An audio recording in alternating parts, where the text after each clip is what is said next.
வணக்கம் நண்பர்களே, நம்ம சேனலுக்கும் பார்த்திங்கன்னா ஒரு டெலிகிராம் லிங்க் ஒன்று இருக்குது. வாட்ஸ்அப் குரூப் வந்து பார்த்திங்கன்னா ஃபுல்லாகிடுச்சு.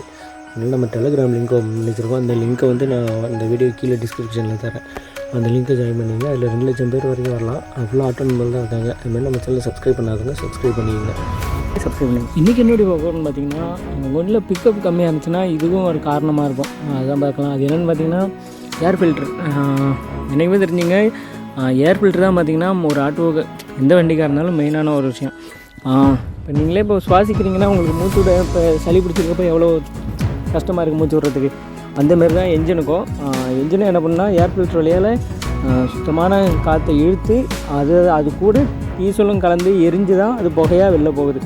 இதுதான் கான்செப்ட்டு. நம்ம வந்து இதில் வந்து டீசல் ஏர் ஃபில்ட்ரு வந்து அடைச்சிருந்துச்சுன்னா என்ன ஆகும்னா, அதுக்கு வந்து கரெக்டான ஏர் ஃப்ளோ இருக்காது. அதாவது காற்று வந்து உள்ளே இன்ஜினுக்குள்ளே போகிற காற்று வந்து கரெக்டான லெவலில் இருக்காது. அதனால தான் ஒவ்வொரு 30 அடி போகணுன்னு சொல்கிறாங்க. நீங்களே பார்த்திங்கன்னா, இப்போ நார்மலாக ஏர் ஃபில்ட்ரு வந்து எந்தெந்த டைம் வந்து ரொம்ப இதாகும்னு பார்த்திங்கன்னா, இப்போ உங்கள் ஏரியா வந்து புழுதி பறக்கிற ஏரியாவாக இருக்கலாம். இல்லைனா ரோட்டோரம் டவுன்லேயே நீங்கள் ஓட்டிக்கிட்டிங்கன்னா அங்கே தூசி பறந்துக்கிட்டே இருக்கும். அந்தமாதிரி இடத்துல வந்து ஏர் ஃபில்ட்ரு வந்து கண்டிப்பாக ரொம்ப தூசி படியும். அந்தமாதிரி இடத்துல வந்து நீங்கள் வந்து வாரத்துக்கு ஒரு நாள் நீங்கள் கண்டிப்பாக செக் பண்ணுறது நல்லது. இந்த சில பேர் பார்த்திங்கன்னா, இந்த மலை கிராமம், இந்த மழை பெஞ்சிக்கிட்டே இருக்கும், அந்தமாரி ஏரியாவில் இருக்கிறவங்களாம் பார்த்திங்கன்னா தூசி ரொம்ப இல்லைன்னா ஏர் ஃபில்ட்ரு வந்து அவ்வளோ சீக்கிரம் இதாகாது. அவங்களுக்கு வந்து அவ்வளோ சீக்கிரம் இந்த தூசி வந்து ஏர் ஃபில்ட்ரில் போகாது. அவங்க ஒரு 10 நாளைக்கு ஒரு வாட்டி கூட நான் செக் பண்ணிக்கலாம். அதுமாதிரி மழை டைமில் ஆட்டோ ஓட்டுற நண்பர்கள் வந்து என்ன, இப்போ மழை சீசன் வந்துட்டு அப்போயும் வந்து பார்த்திங்கன்னா ஏர் ஃபில்ட்ரோட அந்த மூடி இருக்கும்ல, மூடியில் வந்து ஒரு ஓரிங் வாஷர் இருக்கும். அதாவது ரப்பர் வாஷர் ஒன்று இருக்கும். அந்த ரப்பர் வாஷரை வந்து செக் பண்ணிங்க. அது ஒன்ஸ் அதாவது ஒரு வாட்டி நீங்கள் செக் பண்ணும்போது ஏர் ஃபில்ட்ருக்குள்ளே தண்ணி போயிருந்துச்சுன்னா இந்த ரப்பர் வாஷரை வந்து சேஞ்ச் பண்ணிவிடுங்க. அது இந்த மூடியில் இருக்கும். அது வந்து சேஞ்ச் பண்ணிட்டிங்கன்னா உள்ளே தண்ணி போகாது. அப்போக்கி வந்து ஒன்றும் பிரச்சனை இல்லை. சப்போஸ் தண்ணி போயிட்டுனா அந்த ஏர் ஃபில்டரும் ஊறி போயிட்டு உடச்சிட்டு உள்ளே போகிறதுக்கு வாய்ப்பு இருக்குது. எனக்கு தெரிஞ்ச ஒரு நண்பர் பழைய லோட் ஆட்டோ வாங்கினார். ரொம்ப 10 வருஷத்துக்கு முன்னாடி உள்ள ஒரு ஆட்டோ.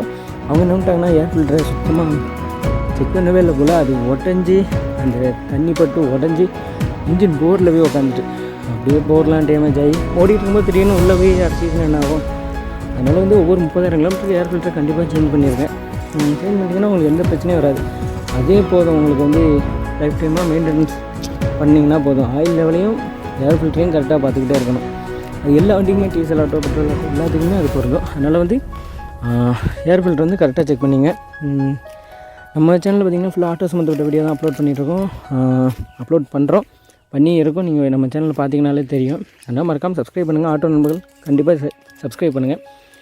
உங்களுக்கு தெரிஞ்ச ஆட்டோ நண்பர்கள் இருப்பாங்க, அவங்களுக்கும் ஷேர் பண்ணுங்கள். நமக்கு ஒரு டெலிகிராம் குரூப் ஒன்று இருக்குது. அந்த குரூப்லேயும் ஜாயின் பண்ணிங்க. அந்த குரூப்போட லிங்க் வந்து நான் அந்த வீடியோக்குள்ளே டிஸ்கிரிப்ஷனில் தரேன். அதுமாதிரி நம்ம சேனலை சப்ஸ்கிரைப் பண்ணாதவங்க மறக்காமல் சப்ஸ்கிரைப் பண்ணிங்க. தேங்க்ஸ்.